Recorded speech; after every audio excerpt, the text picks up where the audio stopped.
একটি পরীক্ষায় 2 বা 70% নম্বর পায়, অন্য একটি পরীক্ষায় সে 25-এর মধ্যে 20 পায়।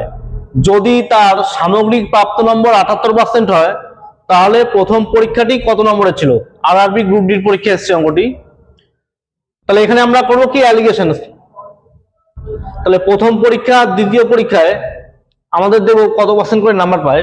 প্রথম পরীক্ষায় আমাদের 70% নাম্বার, আর দ্বিতীয় পরীক্ষায় দেখো 25-এর মধ্যে 20 পায়।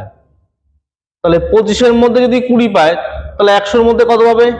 তাহলে এখান থেকে আমরা পার্সেন্টেজ বের করে নিতে পারছি। ঠিক আছে, তাহলে 80% দ্বিতীয় পরীক্ষায় নাম্বার পাচ্ছে। তাহলে এখানে করে দেবো 80%। আর দেখো সামগ্রিক প্রাপ্ত নম্বর মানে দুটো পরীক্ষা মিলে মোট যে নম্বর সেটা হচ্ছে 78%। তাহলে এটা বলবে আমাদের মাঝখানে।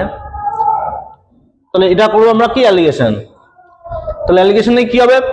কোনাকুনি বড়টা থেকে ছোটটা বিয়োগ করতে হবে। তাহলে 80 থেকে 78 যদি বাদ দিই, তাহলে আমাদের এখানে হচ্ছে 2, আর 78 থেকে 70 এখানে আমাদের হচ্ছে কত? বিয়োগ করলে 8।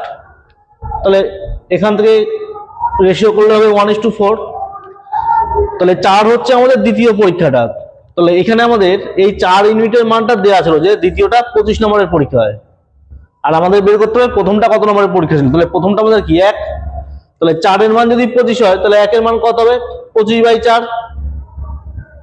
তাহলে কত হচ্ছে? 6.25। তাহলে দেখো এটা কোথায় আছে? অপশন বি তে।